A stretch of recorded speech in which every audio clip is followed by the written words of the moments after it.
Thank you for joining us around the fire. For more information or to make a donation, please visit randomactsnetwork.com. Now, want to hear a scary story?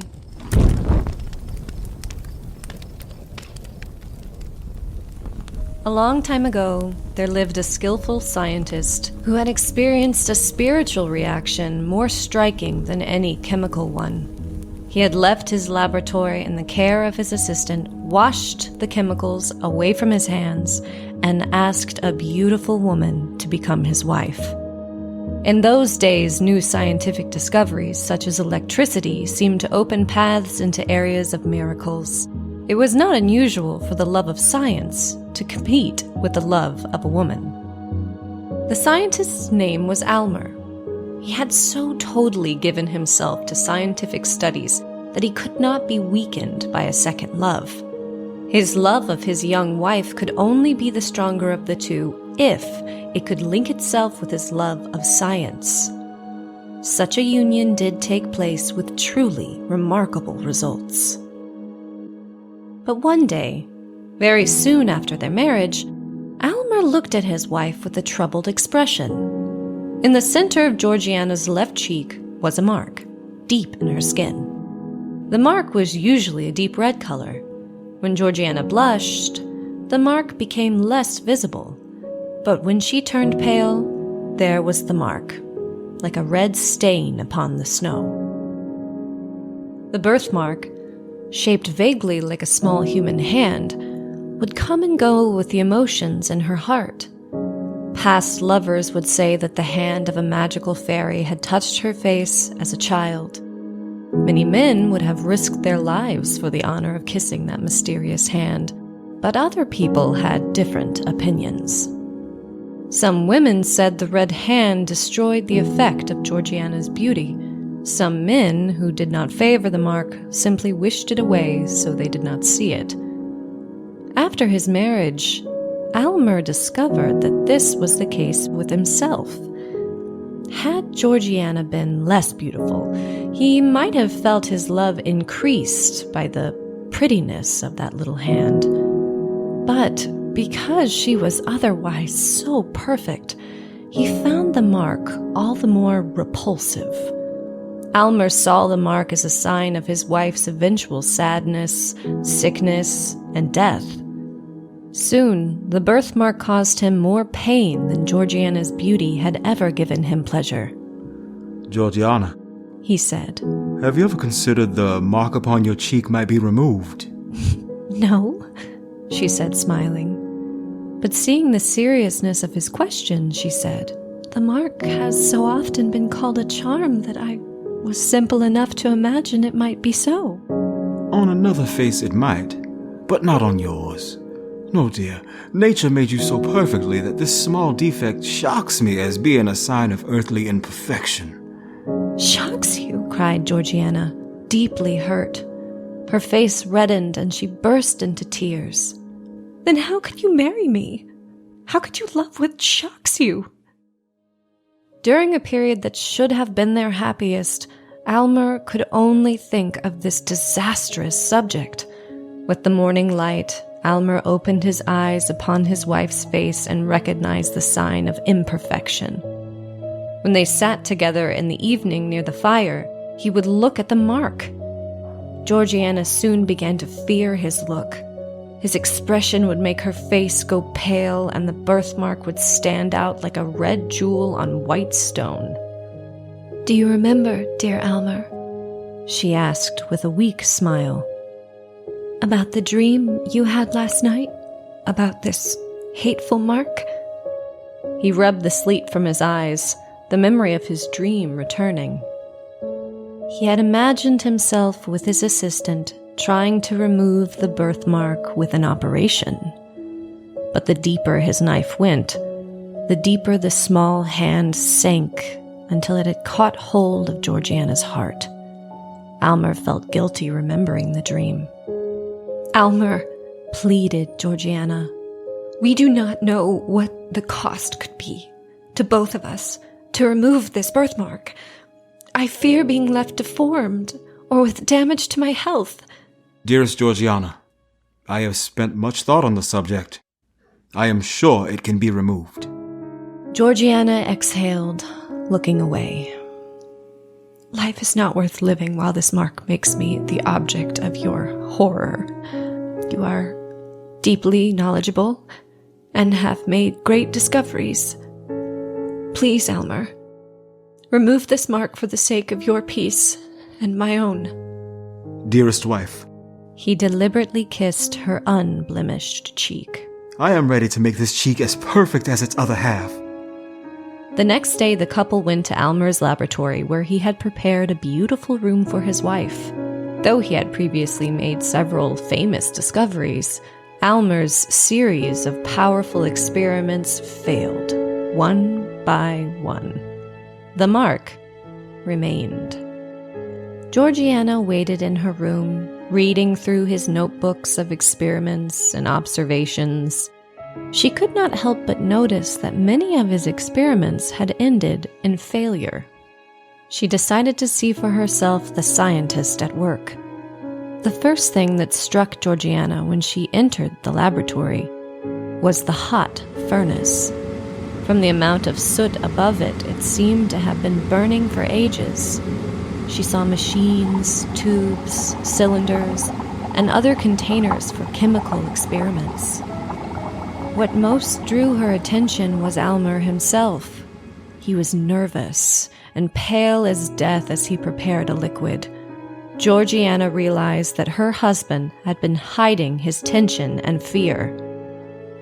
You think so little of me that you couldn't be honest about the risks we are taking? My dear, nothing shall be hidden. I have already given you chemicals powerful enough to change your entire physical system. I will drink whatever you give me, even if it's a poison. My dear, you've got just one thing left to try. If it fails, we are ruined. He led her back to her room, where she waited once more alone with her thoughts. She hoped that for just one moment she could satisfy her husband's highest ideals, but she realized then that his mind would forever be on the march, always requiring something newer, better, and more perfect. Hours later, Alma returned, carrying a crystal glass with colorless liquid. The chemical process went perfectly. Unless all my science has tricked me, it cannot fail. To test the liquid, he placed a drop in the soil of a dying flower growing in a pot. In a few moments, the plant danced back to life, becoming healthy and green once more. Give me the glass, Georgiana said quietly. I do not need proof. She drank the liquid and immediately fell asleep. Almer sat next to his wife, observing her and taking notes. He noted everything, her breathing, the movement of an eyelid. He stared at the birthmark, and slowly, with every breath that came and went, it lost some of its brightness. By heaven, it is nearly gone. He opened the window coverings to see her face in daylight. She was so pale. Georgiana opened her eyes and looked into the mirror her husband held.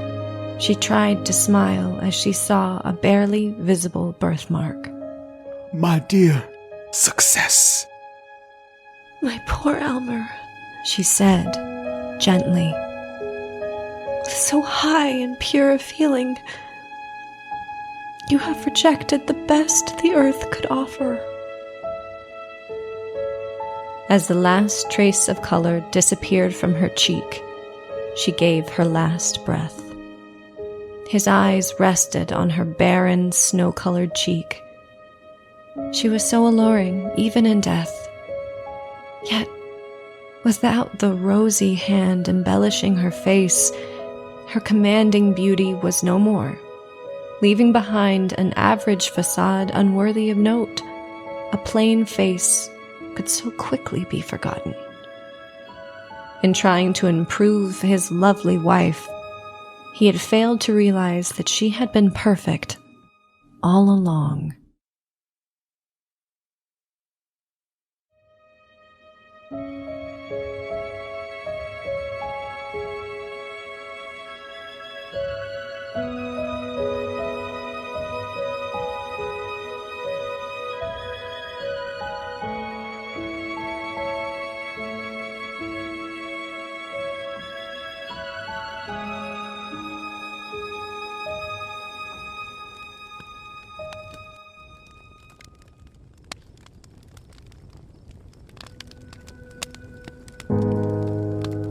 The Birthmark, story by Nathaniel Hawthorne. Adapted by Bryan Renaud. Told by Shannon Leigh Weber. Featuring Aaron Holland.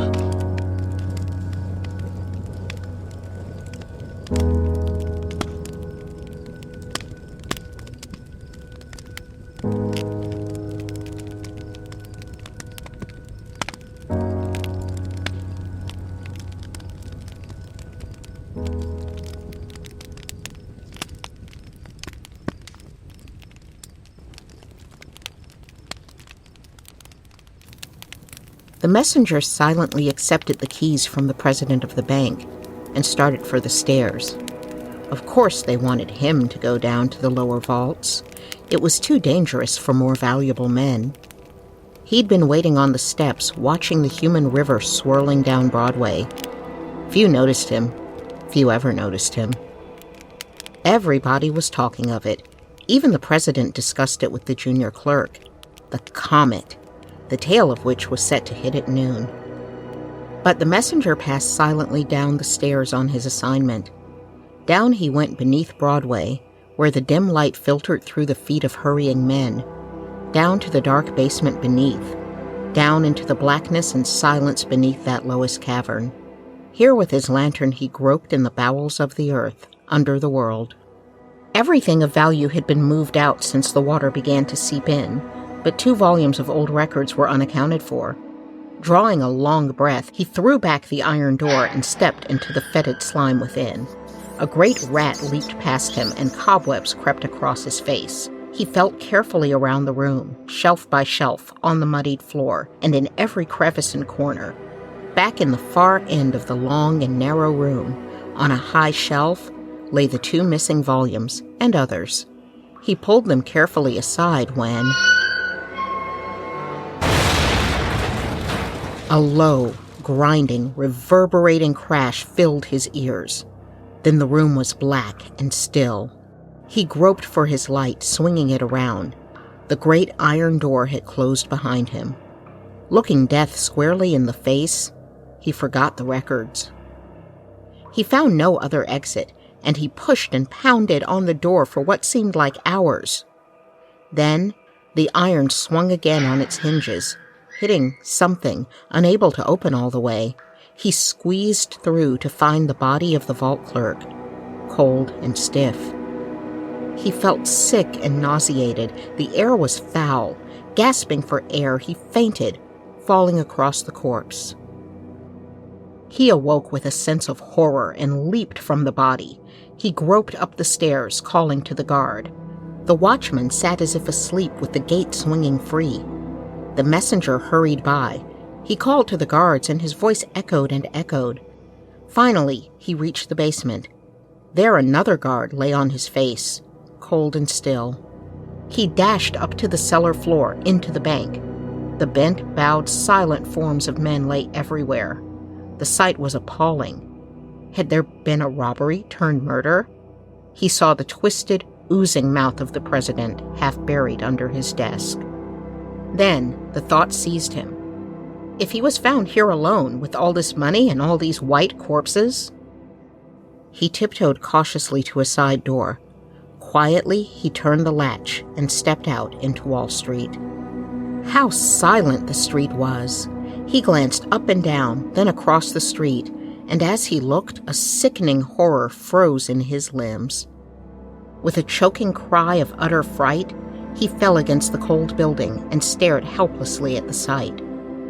In the great stone doorway, 100 men and women and children lay mangled and twisted and jammed, as if in one wild, frantic rush to safety they had crushed themselves to death. Slowly, the messenger crept along the walls, trying to comprehend, attempting to still the tremor in his limbs and rising terror in his heart.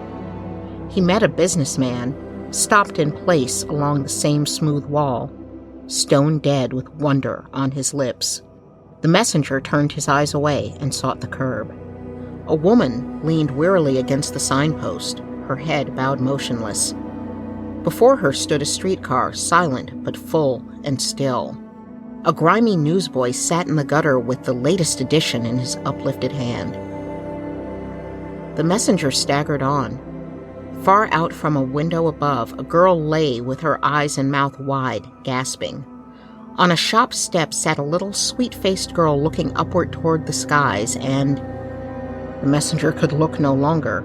The terror burst in his veins, and with a great gasping cry, he sprang forward and ran, shrieking and fighting the air until, with one last wail, he sank into the grass of Madison Square. When he rose, he gave no glance at the still forms on the benches, but, going to a fountain, bathed his face. He quietly gripped himself and thought the thing through. The comet had swept the earth, and this was the end. Was everybody dead? He knew that he must steady himself and keep calm, or he would go insane. He walked up Fifth Avenue to a famous restaurant and entered its gorgeous, ghost-haunted halls. He beat back the nausea and, seizing a tray from dead hands, hurried into the street and ate ravenously, his eyes closed to keep out the sights. As he forced food down, he realized, Yesterday, they would not have served me. Then he started up the street, looking, peering. He must rush to the subway. No, a car. He saw one and took his place in the seat. He tested the throttle. There was gas. He glided off, shivering, and drove up the street. Everywhere stood, leaned, lounged, and lay the dead, in grim and awful silence. On past crowds and groups of cars, past a gay party whose smiles yet lingered on their death-struck lips. He came back on Fifth Avenue at 57th and flew past the plaza, when he heard a sharp cry and saw a living form leaning out an upper window. The woman screamed for an officer before the words trailed off into hysterical tears. He wheeled the car in a sudden circle, running over the still body of a child and leaping on the curb. He rushed up the steps and tried the door and rang violently. There was a long pause, but at last the heavy door swung back.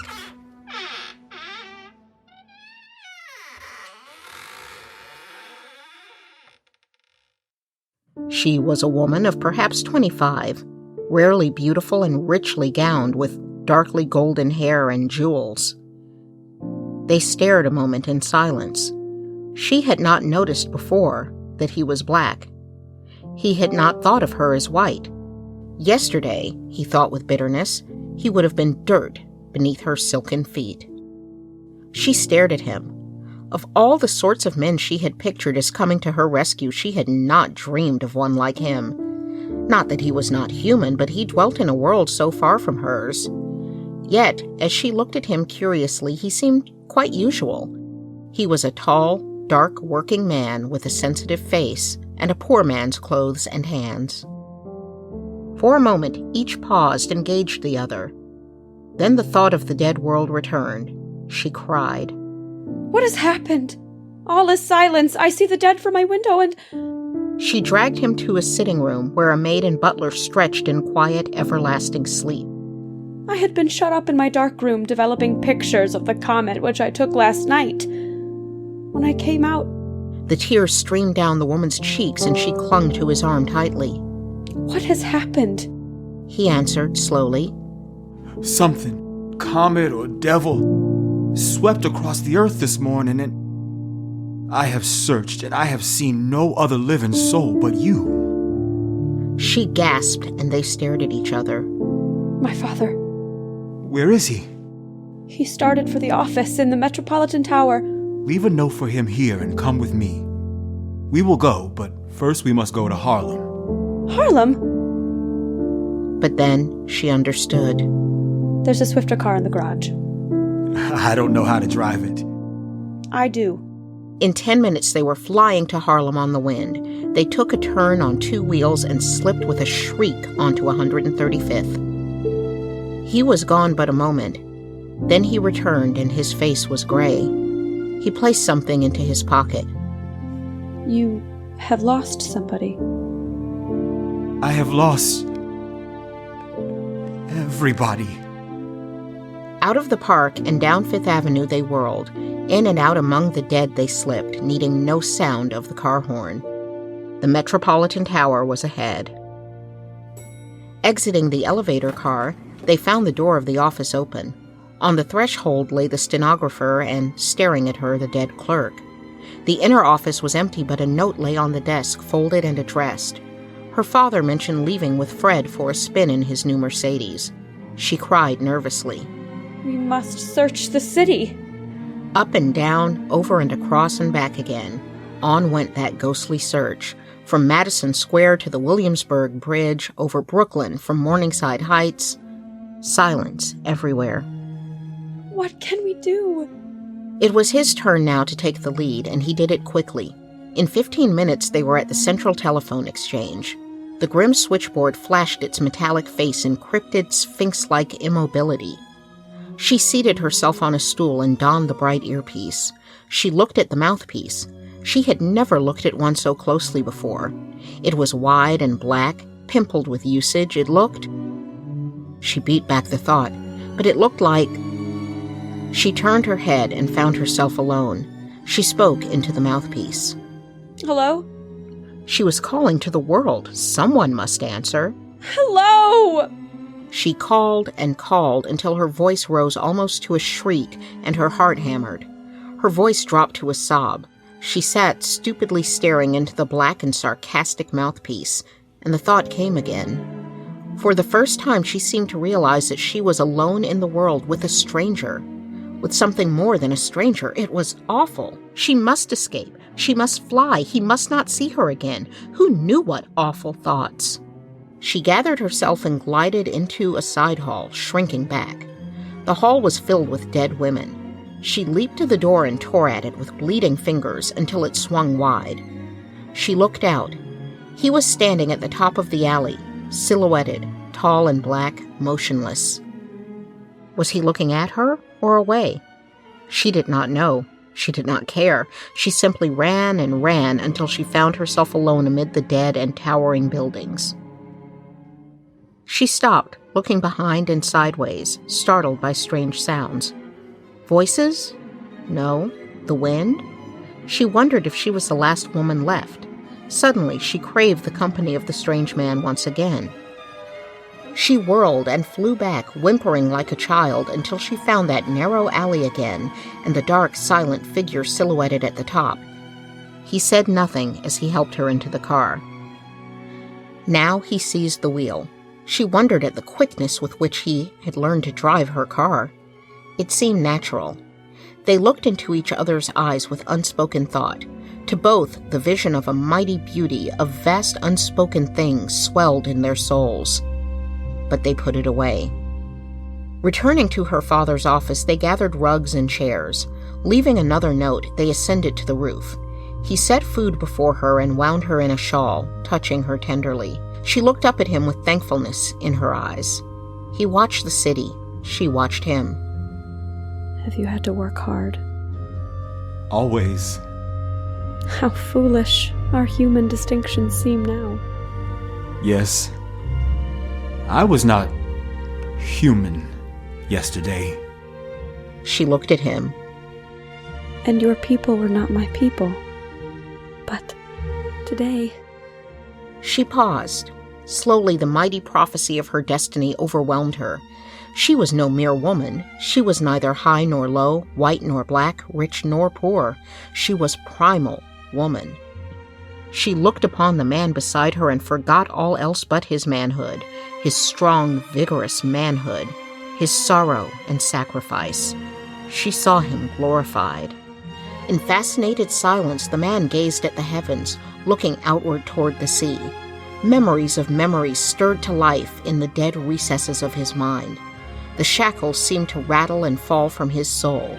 He arose within the shadows, tall, straight, and stern, with power in his eyes, as though some mighty pharaoh lived again. He turned and looked upon the lady, and found her gazing straight at him.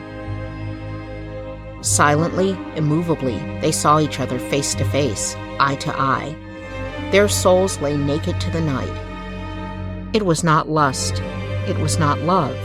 It was some vaster, mightier thing that needed neither touch of body nor thrill of soul.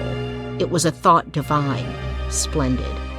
Slowly, noiselessly, they moved toward each other, the heavens above, the seas around, the city grim and dead below. He loomed from the velvet shadows, vast and dark. Pearl white and slender, she shone beneath the stars. She stretched her jeweled hands abroad. He lifted up his mighty arms, and they cried to the other, almost with one voice. The world is dead. Long live the... The cry of a motor drifted clearly up from the silence below. They started backward with a cry and gazed upon each other with eyes that faltered and fell, with blood that boiled.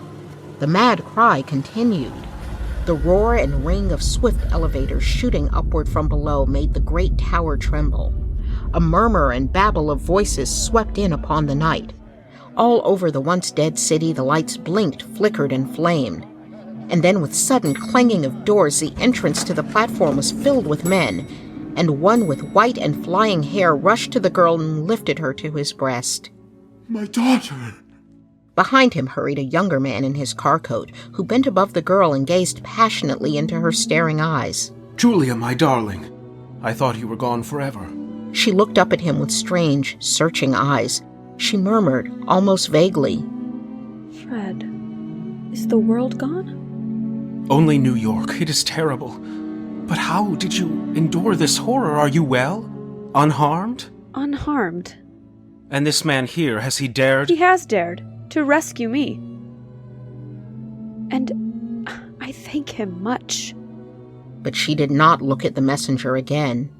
As the couple turned away, the father drew a roll of bills from his pocket, thrusting the money into the man's hands. Here, good fellow. What's your name? Jim Davis. Well, Mr. Davis, I thank you. I've always liked your people. If you ever want a job, call on me. And they were gone. The crowd poured up and out of the elevators, talking and whispering. Are they alive? He saved her. There she goes.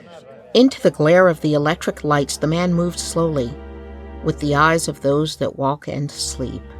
He stood silently beneath the glare of the light, gazing at the money in his hand and shrinking as he gazed.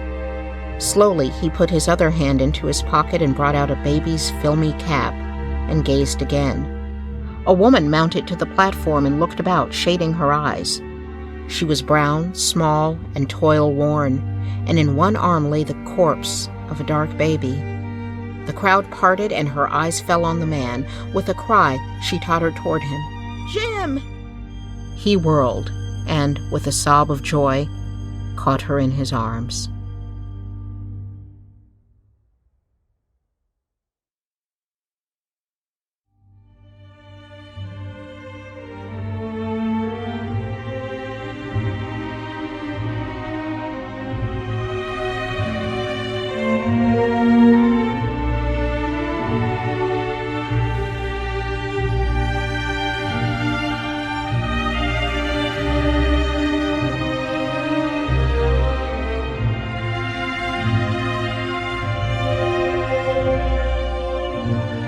The Comet by W.E.B. Du Bois. Told by Terri Lynn Hudson. Featuring Aaron Holland, Ashlyn Seehafer, and Bryan Renaud.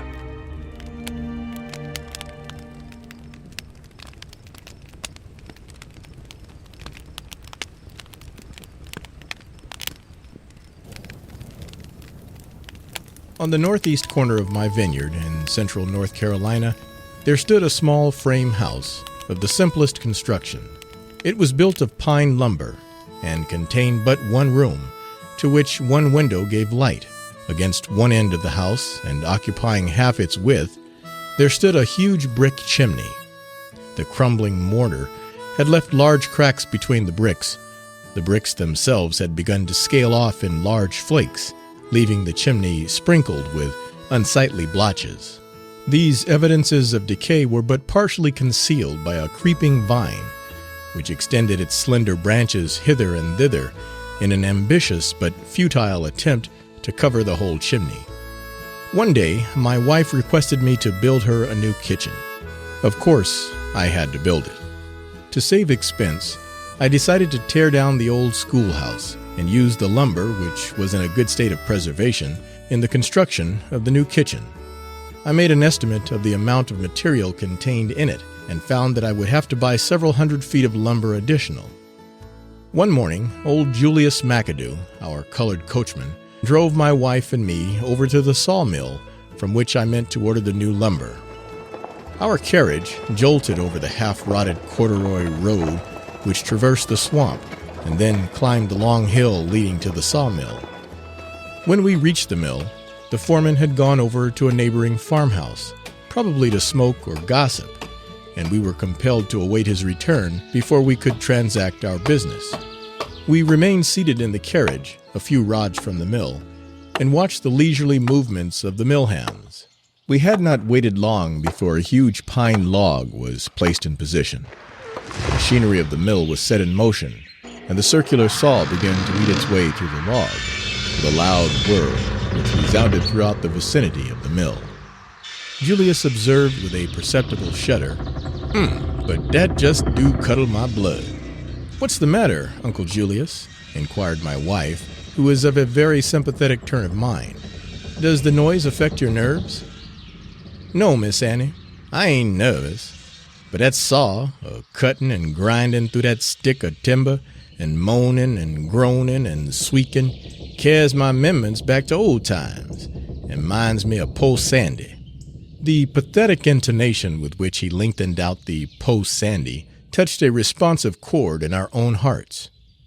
"And who was poor Sandy?" asked my wife. "Sandy," said Julius, replying to my wife's question, "used to belong to old Marse Marrable McSwain. Marse Marrable's place was on the other side of the swamp, right next to your place. One time, when Sandy was lent out as usual, a speculator come along and Marse Marrable swapped Sandy's wife off for a new woman. When Sandy come back, Marse Marrable get him $1 and allowed he was monstrous sorry for the breakup of the family, but the speculator had get him big boot, and times was hard and money scarce, and so he was bleedzed to make a trade. Sandy took on some about losing his wife, but he soon seed they wasn't no use crying over spilt molasses. And being as he lacked the looks of the new woman, he took up with her after she'd been on the plantation a month or so. Sandy and Tenny hadn't been living together for more than 2 months before Marse Marrable's old uncle, what lived down in Robeson County, sent up to find out if Marse Marrable couldn't lend him or hire him a good hand for a month or so. Sandy's master was one of these here easy-going folks would want to please everybody, and he says yes, he could lend him Sandy. It was monstrous hard on Sandy for to take him away from Tenny. It was so far down to Robeson that he didn't have no chance of coming back to see her till the time was up. Sandy was mighty sad and cast down after what Marse Marrable told him, and he says to Tenny, "I'm getting monstrous tired of this here going round so much. Sandy this and Sandy that, and Sandy here and Sandy there, till it 'pears to me I ain't got no home, ne'er no master, ne'er no mistress, ne'er no nothing. I can't even keep a wife. My other old woman was sold away without my getting a chance for to tell her goodbye. And now I gotta go off and leave you, Tenny, and I don't know whether I'm ever gonna see you again. And no, I wish I was a tree, or a stump, or a rock, or something what could stay on the plantation for a while." After Sandy got through talking, Tenny didn't say ne'er a word, but just sat there by the fire, studying and studying. By and by, she up and says, "Sandy, is I ever told you I was a conjure woman?" Of course, Sandy hadn't never dreamt of nothing like that, and it made a great moderation when he hear what Tenny say. "I ain't goofed nobody, nor done no conjure work for 15 year or more, and when I got religion, I made up my mind I wouldn't work no more goofer. But there is some things I don't believe is no sin for to do. And if you don't want to be sent round from pillar to post, and if you don't want to go down to Robeson, I can fix things so you won't have to. If you'll just say the word, I can turn you to whatever you want to be, and you can stay right where you want to, as long as you mind to." Sandy say he don't care. He's willing for to do anything for to stay close to Tenny. Then Tenny asks him if he don't want to be turned into a rabbit. Sandy say, "Nah, the dogs might get after me." "Shall I turn you to a wolf?" says Tenny.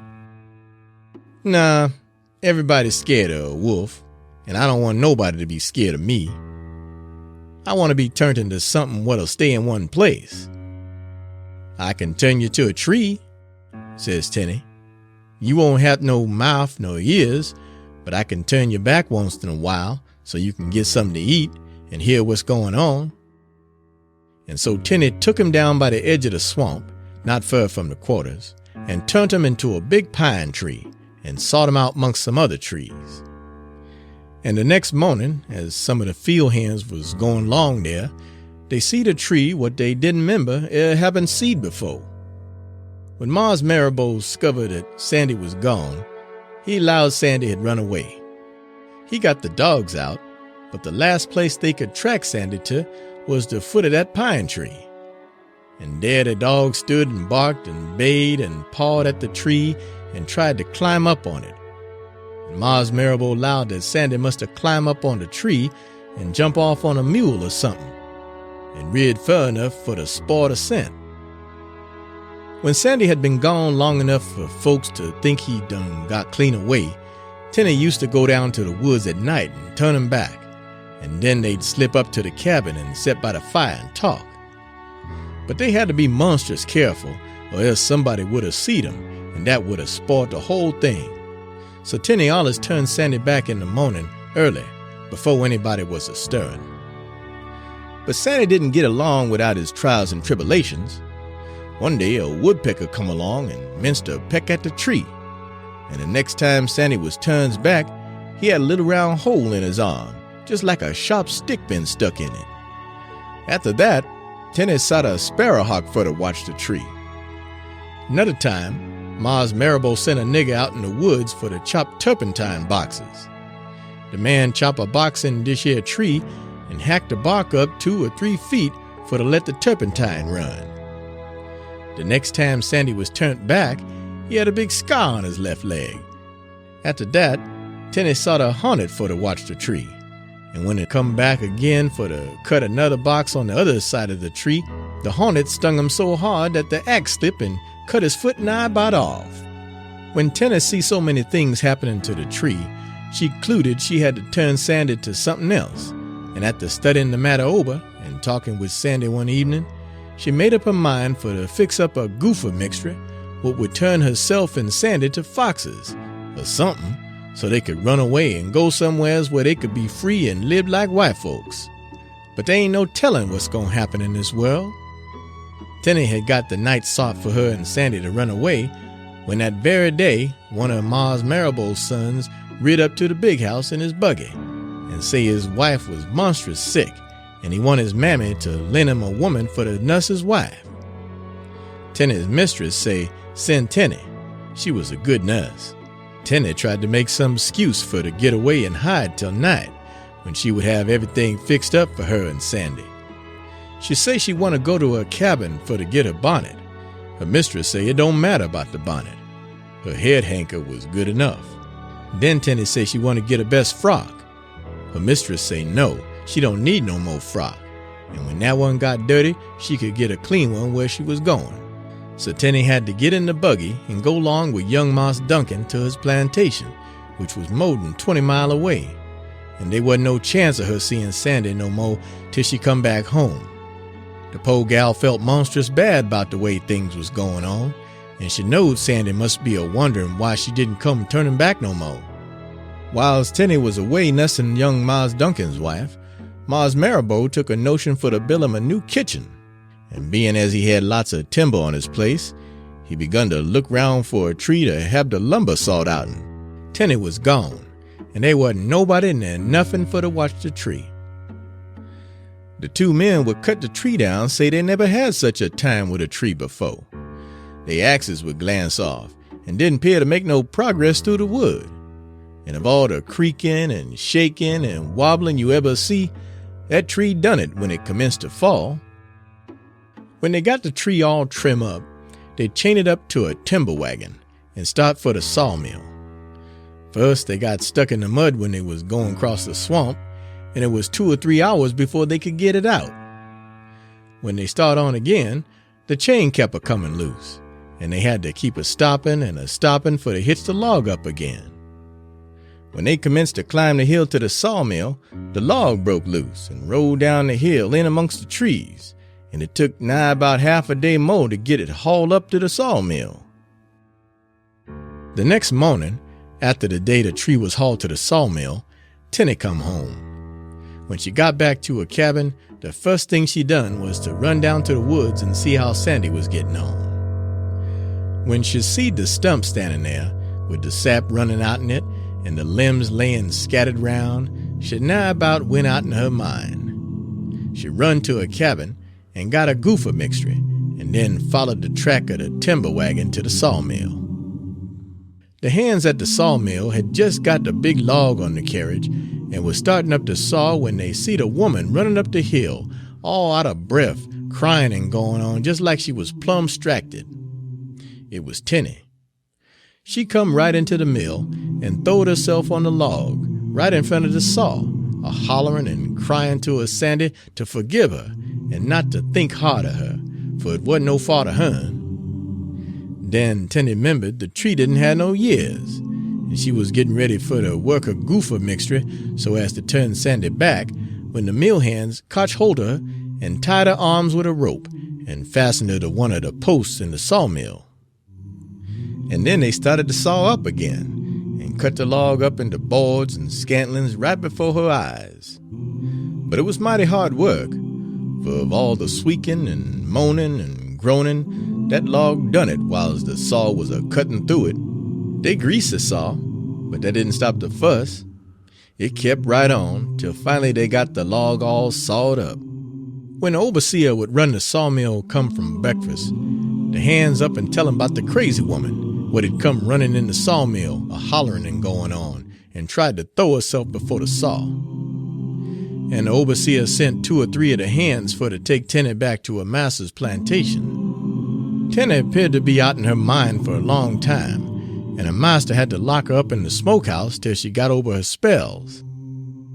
Whilst Tenny was locked up in the smokehouse, Mars Marrowbow took and hauled the lumber from the sawmill and put up his new kitchen. He didn't know what to do with Tenny. First he thought he'd put her in the Poe house. But finally, seeing as she didn't do no harm to nobody nor nothing, but just went around moaning and groaning and shaking her head, he concluded to let her stay on the plantation and nurse the little nigger chillins when they mammies was to work in the cotton field. The new kitchen Mars Marrowbow built wasn't much use, and by it got so Mars Marrowbow's wife herself was scared to go out in the yard after dark. They could hear something moaning and groaning about in the kitchen in the nighttime, and when the wind would blow, they could hear something hollering and squeaking like it was in great pain and suffering, and it got so after a while that it was all Mars Marrowbow's wife could do to get a woman to stay in the kitchen in the daytime long enough to do the cooking. That is, excepting Tenny. She used to slip round at night and sit on the kitchen steps and lean up against the door jamb and run on to herself with some kind of foolishness what nobody couldn't make out. And they all knowed the kitchen was haunted by Sandy's spirit.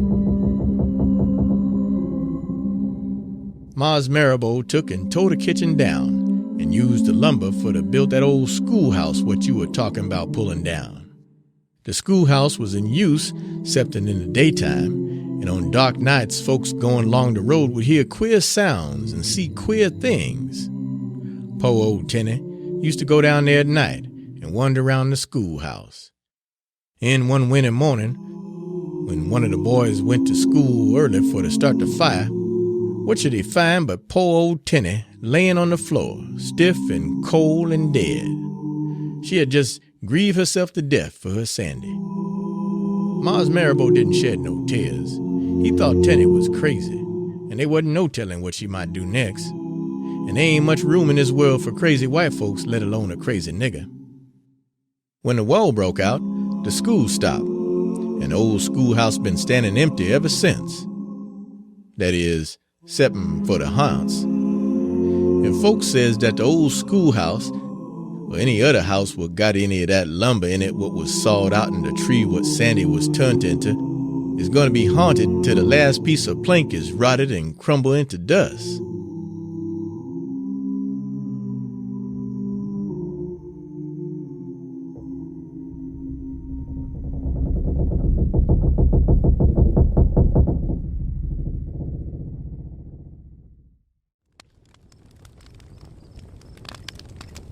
The Conjure Woman by Charles W. Chessnut.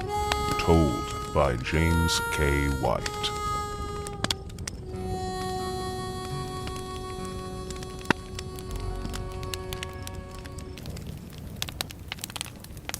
It is impossible to say how the idea first entered my brain, but once conceived, it haunted me day and night.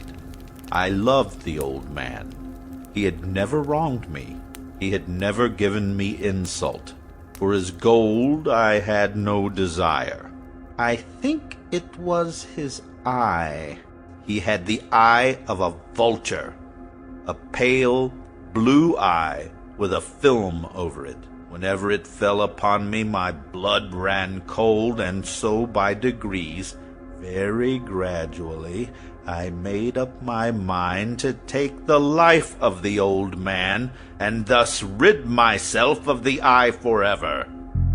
You should have seen how wisely I proceeded, with what caution, with what foresight, with what dissimulation I went to work. I was never kinder to the old man than during the whole week before I killed him. And every night, about midnight, I turned the latch of his door and opened it, oh, so gently, and then, when I had made an opening sufficient for my head, I put in a dark lantern, all closed so that no light shone out, and then I thrust in my head. Oh, you would have laughed to see how cunningly I thrust it in. I moved it slowly, very, very slowly, so that I might not disturb the old man's sleep. It took me an hour to place my whole head within the opening so far that I could see him as he lay upon his bed. And then, when my head was well in the room, I undid the lantern cautiously, oh, so cautiously, for the hinges creaked.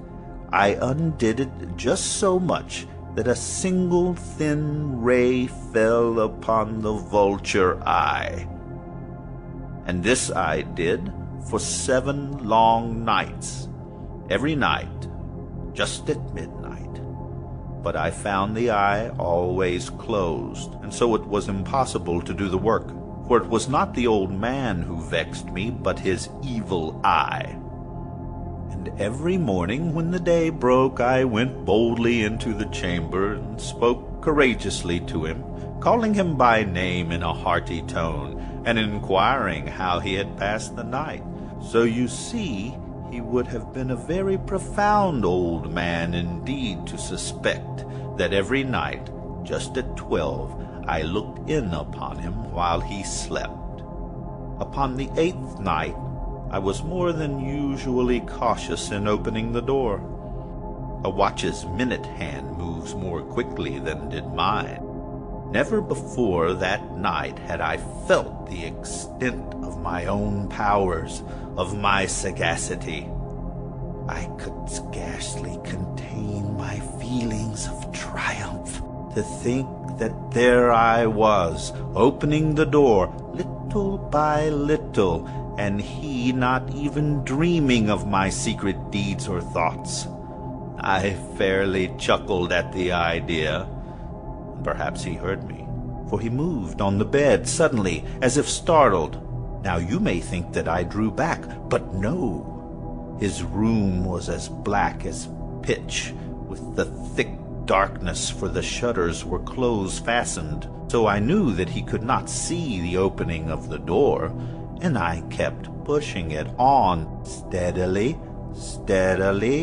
I had my head in, and was about to open the lantern, when my thumb slipped upon the tin fastening, and the old man sprang up in bed, crying out, "Who's there?"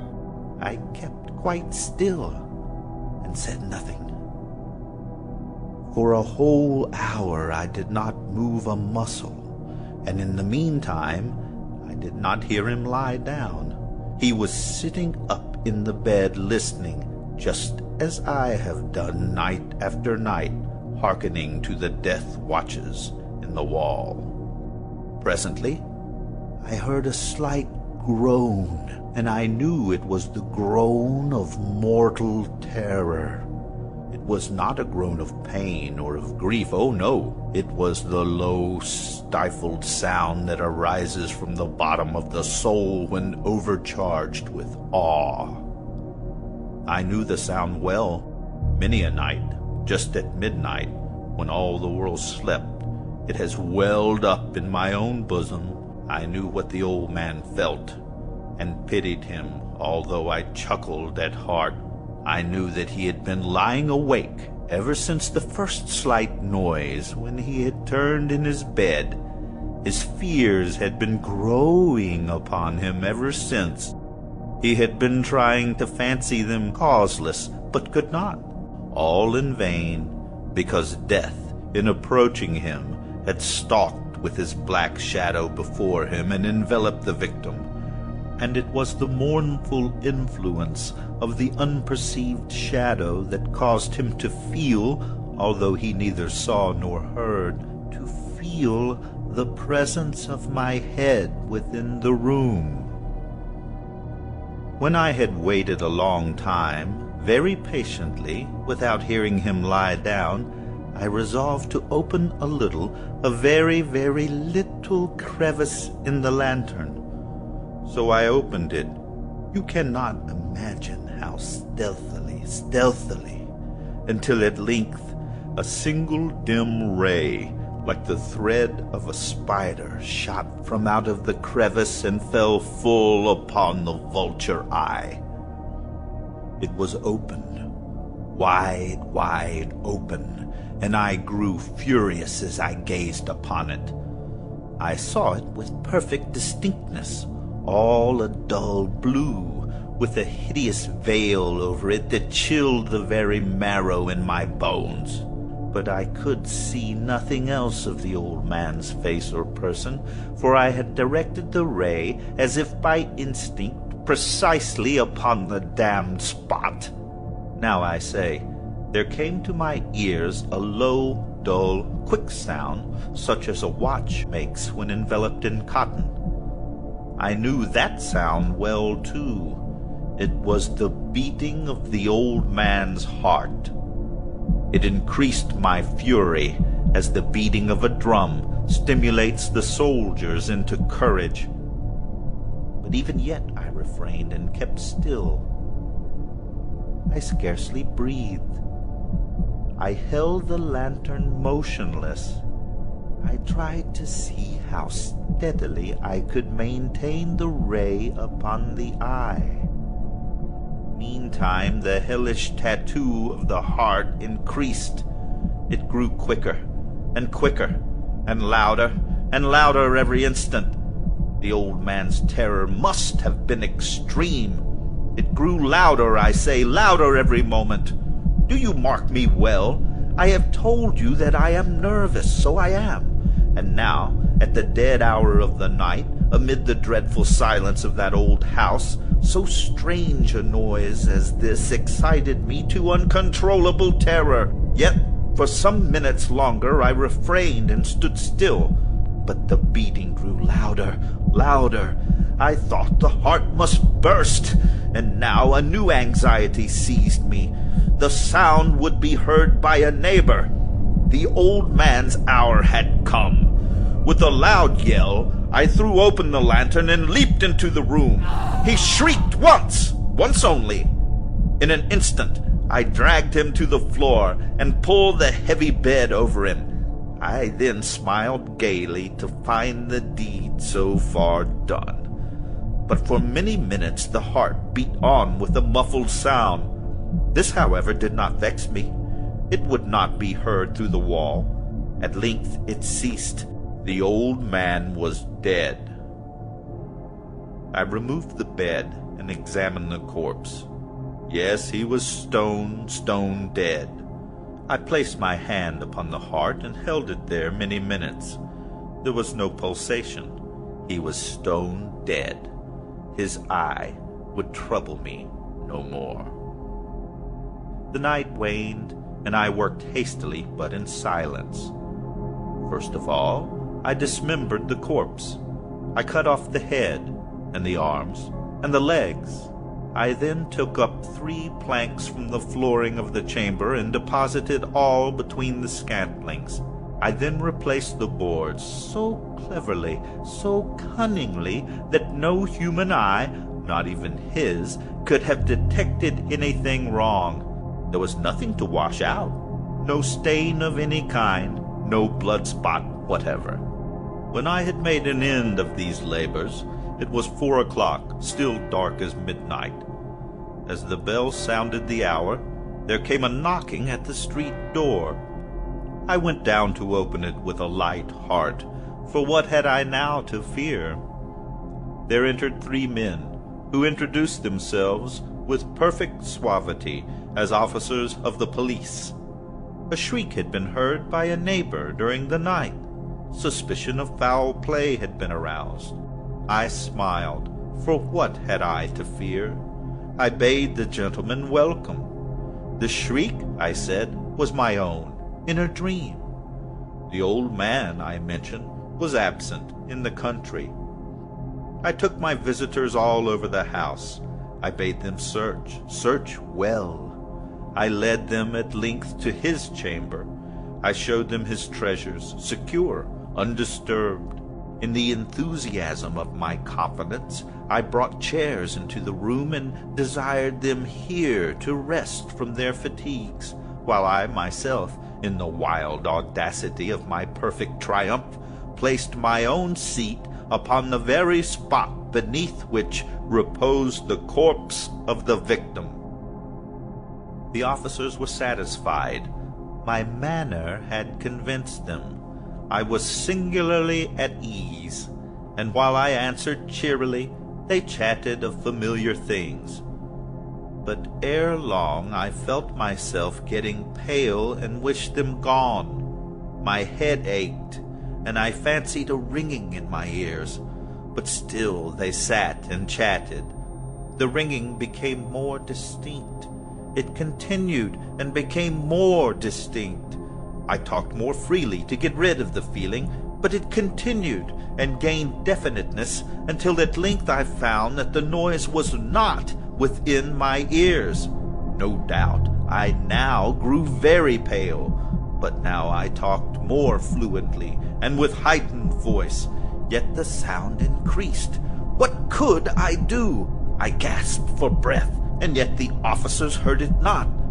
I talked more quickly, more vehemently, but the noise steadily increased.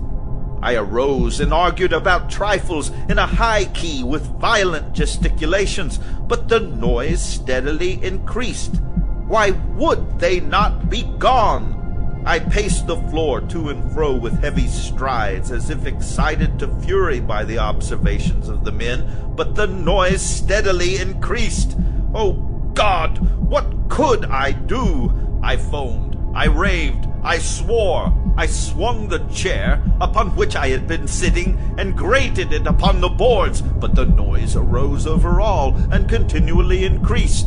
It grew louder, louder, louder, and still the men chatted pleasantly and smiled. Was it possible they heard not? Almighty God! No, no! They knew! They were making a mockery of my horror. I could bear those hypocritical smiles no longer. I felt that I must scream or die. I admit the deed. Tear up the planks. It is the beating of his hideous heart.